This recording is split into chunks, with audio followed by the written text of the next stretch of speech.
ओम शांति। 25 जून 2024 की मुरली के मधुर महावाक्य हैं। मीठे बच्चे, पक्का पक्का निश्चय करो कि हम आत्मा है। आत्मा समझकर हर काम शुरू करो तो बाप याद आएगा, पाप नहीं होगा। प्रश्न है, कर्मातीत स्थिति को प्राप्त करने के लिए कौन सी मेहनत कर एक को करनी है? कर्मातीत स्थिति के समीपता की निशानी क्या है? उत्तर है, कर्मातीत बनने के लिए याद के बल से अपनी कर्मेंद्रियों को वश में करने की मेहनत करो। अभ्यास करो, मैं निराकार आत्मा, निराकार बाप की संतान हूँ। सब कर्मेंद्रियाँ निर्विकारी बन जाएं। यह है जबरदस्त मेहनत। जितना कर्मातीत अवस्था के समीप आते जाएंगे उतना अंग अंग शीतल सुगंधित होते जाएंगे।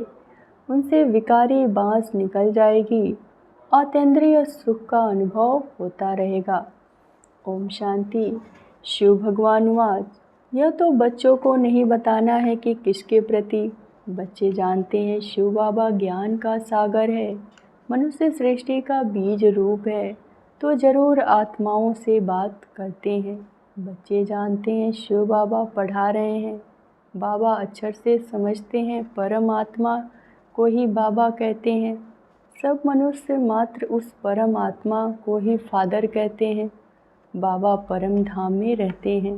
पहले पहले यह बातें पक्की करनी है। अपने को आत्मा समझना है और यह पक्का निश्चय करना है। बाप जो सुनाते हैं वह आत्मा ही धारण करती है। जो ज्ञान परमात्मा में है वो आत्मा में भी आनी चाहिए, जो फिर मुख से वर्णन करना होता है। जो कुछ भी पढ़ाई पढ़ते हैं वो आत्मा ही पढ़ती है। आत्मा निकल जाए तो पढ़ाई आदि का कुछ भी मालूम न पड़े। आत्मा संस्कार ले गई, जाकर दूसरे शरीर में बैठी, तो पहले अपने को आत्मा पक्का पक्का समझाना पड़े। देह अभिमान अब छोड़ना पड़े। आत्मा सुनती है, आत्मा धारण करती है। आत्मा इसमें नहीं होती तो शरीर हिल भी न सके। अब तुम बच्चों को यह पक्का पक्का निश्चय करना है। परमात्मा हम आत्माओं को ज्ञान दे रहे हैं। हम आत्मा भी शरीर द्वारा सुनती हैं और परमात्मा शरीर द्वारा सुना रहे हैं। यही घड़ी घड़ी भूल जाते हैं। देह याद आती है, यह भी जानते हो। अच्छे व बुरे संस्कार आत्मा में ही रहते हैं। शराब पीना, छीछी बात करना, यह भी आत्मा करती है ऑर्गन्स द्वारा। आत्मा ही इन ऑर्गन्स द्वारा इतना पाठ बजाती है। पहले पहले आत्माभिमानी जरूर बनना है। बाप आत्माओं को ही पढ़ाते हैं। आत्मा ही फिर यह नॉलेज साथ में ले जाएगी। जैसे वहाँ परमात्मा ज्ञान सहित रहते हैं, वैसे तुम आत्माएं फिर यह नॉलेज साथ में ले जाएंगी। मैं तुम बच्चों को इस ज्ञान सहित ले जाता हूँ। फिर तुम आत्माओं को पाठ में आना है। तुम्हारा पाठ है नई दुनिया में प्रारब्ध भोगना। ज्ञान भूल जाता है। यह सब अच्छी रीति धारण करना है। पहले पहले यह बहुत बहुत पक्का करना है कि मैं आत्मा हूँ। बहुत हैं जो भूल जाते हैं। अपने साथ बहुत बहुत मेहनत करनी है। विश्व का मालिक बनना है तो मेहनत बिगर थोड़े ही बनेंगे। घड़ी घड़ी इस पॉइंट को ही भूल जाते हैं, क्योंकि यह नई नॉलेज है। जब अपने को आत्मा भूल देह अभिमान में आते हैं तो कुछ न कुछ पाप होते हैं। देही अभिमानी बनने से कभी पाप नहीं होंगे, पाप कट जाएंगे। फिर आधा कल्प कोई पाप नहीं होगा। तो यह निश्चय रखना है कि हम आत्मा पढ़ती हैं, देह नहीं। आगे जिस्मानी मनुष्य मत पर मिलती थी, अब बाप सिरमत दे रहे हैं। यह नई दुनिया की बिल्कुल नई नॉलेज है। तुम सब नए बन जाएंगे, इसमें मूझने की बात नहीं है।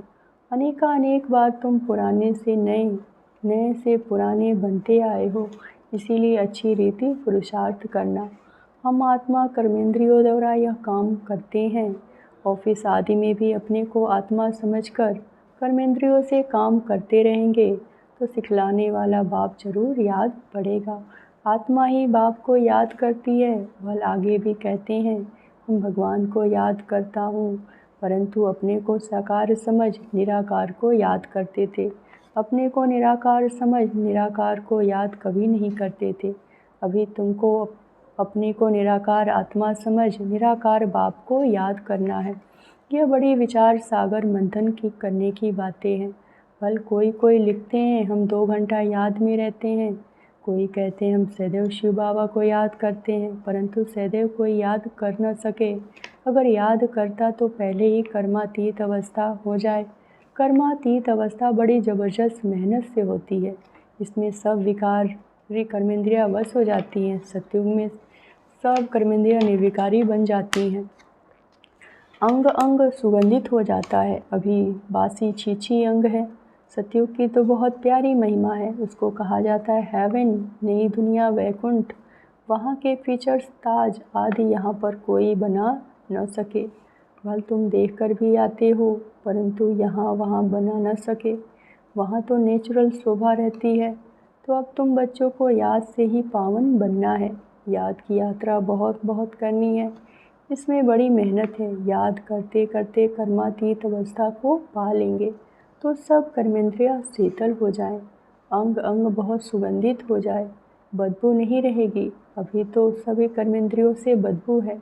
यह शरीर कोई काम का नहीं है। तुम्हारी आत्मा अभी पवित्र बन रही है। शरीर तो बन न सके, वह तब बने जब तुमको नया शरीर मिले, अंग अंग में सुगंध हो। यह महिमा देवताओं की है। तुम बच्चों को बहुत खुशी होनी चाहिए कि बाप आया है, तो खुशी का पारा चढ़ना चाहिए। बाप कहते हैं मुझे याद करो तो विकर्म विनाश होंगे। गीता के अक्षर कितने क्लियर हैं। बाबा ने कहा मेरे जो भक्त हैं, जो गीता पाठी होंगे, वह श्री कृष्ण के पुजारी जरूर होंगे। तब बाबा कहते हैं देवताओं के पुजारियों को सुनाना। मनुष्य शिव की पूजा करते हैं और फिर कह देते हैं सर्वव्यापी है, ग्लानि करते रहते हैं, फिर मंदिर में रोज जाते हैं, शिव के मंदिर में ढेर के ढेर जाते हैं, बहुत ऊंची सीढ़ी चढ़कर जाते हैं, ऊपर में शिव का मंदिर ऊपर बनाया जाता है। शिव बाबा भी आकर के सीढ़ी बताते हैं ना, उनका ऊंचा नाम ऊंचा ठाव है। कितना ऊपर जाते हैं, बद्रीनाथ अमरनाथ, कहाँ शिव के मंदिर हैं। ऊंच चढ़ने वाला तो उनका मंदिर भी ऊंचा बनाते हैं। यहाँ गुरु शिखर का मंदिर भी ऊंची पहाड़ी पर बनाया हुआ है। ऊंच बाप बैठ तुमको पढ़ाते हैं। दुनिया में और कोई नहीं जानते कि शिव बाबा आकर पढ़ाते हैं। वह तो सर्वव्यापी कह देते हैं। अभी तुम्हारे सामने एम ऑब्जेक्ट भी खड़ी है, सिवाय बाप के और कौन कहेगा। यह तुम्हारी एम ऑब्जेक्ट है। यह बाप ही तुम बच्चों को बताते हैं। तुम कथा भी सत्यनारायण की सुनाते हो।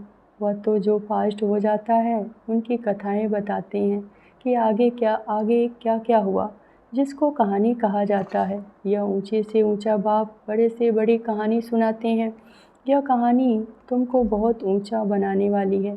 यह सदैव याद रखना चाहिए और बहुतों को सुनानी है। कहानी सुनाने के लिए तुम प्रदर्शनी व म्यूजियम बनाते हो। 5000 वर्ष पहले भारत ही था जिसमें देवताएं राज्य करते थे। यह सच्ची कहानी है जो दूसरा कोई बता न सके। यह रियल कहानी है जो चैतन्य बृहस्पति बाप बैठ समझाते हैं, जिससे तुम देवता बनते हो। इसमें पवित्रता मुख्य है। पवित्र नहीं बनेंगे तो धारणा नहीं होगी। शेरनी के दूध के लिए सोने का बर्तन चाहिए, तभी धारणा हो सकेगी। यह कान बर्तन मिसल है, यह सोने का बर्तन होना चाहिए। अभी पत्थर का है, सोने का बने तभी धारणा हो सके। बड़ा अटेंशन से सुनना और धारण करना है। कहानी तो ईजी है। तो गीता में लिखी है वह कहानियाँ सुनाकर कमाई करते हैं। सुनने वालों में उन्हीं की कमाई हो जाती है। यहाँ तुम्हारी भी कमाई है। दोनों कमाई चलती रहती है। दोनों व्यापार हैं। पढ़ाई भी पढ़ते हैं, कहते हैं मन बना भव, पवित्र बनो। ऐसे और कोई ने नहीं कहते मन बना भव। कोई भी मनुष्य यहाँ पवित्र हो नहीं सकता, क्योंकि भ्रष्टाचार की पैदाइशी है। रावण राज्य कलयुग अंत तक चलता है। उसमें पावन होना है। पावन कहा जाता है देवताओं को, न ही मनुष्यों को। सन्यासी भी मनुष्य, उन्हों का है निर्वृत्त मार्ग का धर्म। बाप कहते हैं मुझे याद करो तो तुम पवित्र बन जाएंगे। भारत में प्रवृत्त मार्ग ही राज्य चलता है। निर्वृत्त मार्ग वालों से तुम्हारा कोई कनेक्शन नहीं।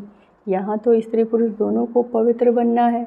दोनों पहिए चाहिए, ठीक है, नहीं तो झगड़ा हो पड़ता है। पवित्रता पर ही कितना झगड़ा चलता है। और कोई सत्संग में पवित्रता पर झगड़ा हो, ऐसा कभी सुना नहीं होगा। यह एक ही बार जब बाप आते हैं तब झगड़ा होता है। साधु संत आदि कभी कहते हैं क्या कि अबलाओं पर अत्याचार होंगे। यहाँ बच्चियाँ पुकारती हैं, बाबा हमको बचाओ। बाप भी पूछते हैं, नंगन तो नहीं होते हो, क्योंकि काम महाशत्रु है, एकदम गिर पड़ते हैं। इस काम विकार ने सबको वर्थ नॉट ए पेनी बनाया है। बाप कहते हैं, 63 जन्म तुम वेश्यालय में रहते हो, अभी पावन बन शिवालय में चलना है। या एक जन्म पवित्र बनो, शिव बाबा को याद करो, तो शिवालय में स्वर्ग में चलेंगे। फिर भी काम विकार कितना ज़बरदस्त है, कितना हैरान करते हैं। कशिश होती है, कशिश को निकालना चाहिए, जबकि वापस जाना है तो पवित्र ज़रूर बनना है। टीचर कोई बैठा थोड़े ही रहेगा, पढ़ाई थोड़ा समय चलेगी। बाबा बता देते हैं, हमारा यह रथ है ना, रथ की आयु कहेंगे। बाप कहते हम तो सदैव अमर है, हमारा नाम ही है अमरनाथ। पुनर्जन्म नहीं लेते, इसीलिए अमरनाथ कहा जाता। तुमको आधा कल्प के लिए अमर बनाते हैं, फिर भी तुम पुनर्जन्म लेते हो। तो अब तुम बच्चों को जाना है ऊपर, मुंह उस तरफ, टांगे इस तरफ करनी। इस तरफ मुंह क्यों फिराना चाहिए? कहते हैं बाबा भूल गई, मुंह इस तरफ हो गया तो गोया उल्टा बन जाते हैं। तुम बाप को बोल दे अभिमानी बनते हो तो उल्टा बन जाते हो। बाप सब कुछ बतलाते हैं, बाप से कुछ भी मांगना नहीं है कि ताकत दो, शक्ति दो। बाप जो रास्ता बतलाते हैं, योग बल से ऐसा बनना है। तुम योग बल से इतने साहूकार बनते हो जो 21 जन्म कभी कोई से मांगने की दरकार नहीं। इतना तुम बाप से लेते हो, समझते हो। बाबा तो अथाह कमाई कराते हैं, कहते हैं जो चाहो सो ले लो। यह लक्ष्मी नारायण है हाईएस्ट, फिर जो सो चाहो ले लो। पूरा पढ़ेंगे नहीं तो प्रजा में चले जाएंगे। प्रजा भी ज़रूर बननी है, तुम्हारे म्यूजियम आगे चलकर ढेर हो जाएंगे। तुमको बड़े बड़े हॉल मिलेंगे, कॉलेज मिलेंगे, जिससे तुम सर्विस करेंगे। या जो शादियों के लिए हॉल बनाते, यह भी तुमको ज़रूर मिलेगा, तुम समझेंगे। शिव भगवान आज मैं तुमको ऐसा पवित्र बनाता हूँ जो ट्रस्टी हाल दे देंगे। बोलो भगवान आज काम महाशत्रु है, जिससे दुख पाया, अब पावन बन पावन दुनिया में चलना है। तुमको हॉल मिलते रहेंगे, फिर कहेंगे टू लेट। बाप कहते हैं मैं ऐसे मुफ्त में थोड़े ही लूँगा जो फिर भरकर देना पड़े। बच्चों के पाई पाई से तालाब बनता है, बाकी तो सबका मिट्टी में मिल जाना है। बाप सबसे बड़ा शराब भी है, सुनार धोबी कारीगर भी है। अच्छा, मीठे मीठे सिक्की लदे बच्चों प्रति माता पिता बाप दादा का याद प्यार और गुड मॉर्निंग। रूहानी बाप की रूहानी बच्चों को नमस्ते। धारणा के लिए मुख्य सार। पहली पॉइंट, जो सच्ची सच्ची कहानी सुनाते वो अटेंशन से सुननी और धारण करनी है। बाप से कुछ भी मांगना नहीं है, 21 जन्मों के लिए अपनी कमाई जमा करनी है। दूसरी पॉइंट, वापस घर चलना है, इसीलिए योग बल से शरीर की कशिश समाप्त करनी है, कर्मेंद्रियों को शीतल बनाना है, इस देह का भान छोड़ने का पुरुषार्थ करना है। वरदान, एक स्थान पर रहते अनेक आत्माओं की सेवा करने वाले लाइट माइट संपन्न भव। जैसे लाइट हाउस एक स्थान पर स्थित होते दूर दूर की सेवा करता है, ऐसे आप सभी एक स्थान पर होते अनेकों की सेवा अर्थ निमित्त बन सकते हो। इसमें सिर्फ लाइट माइट से संपन्न बनने की आवश्यकता है। मन बुद्धि सदा व्यर्थ सोचने से मुक्त हो, मन मना भाव के मंत्र का सहज स्वरूप हो, मनसा शुभ भावना, श्रेष्ठ वृत्ति और श्रेष्ठ वाइब्रेशन से संपन्न हो, तो यह सेवा सहज कर सकते हो। यही मनसा सेवा है। स्लोगन, अब आप ब्राह्मण आत्माएं माइट बनो, दूसरी आत्माओं को माइक बनाओ। ओम शांति।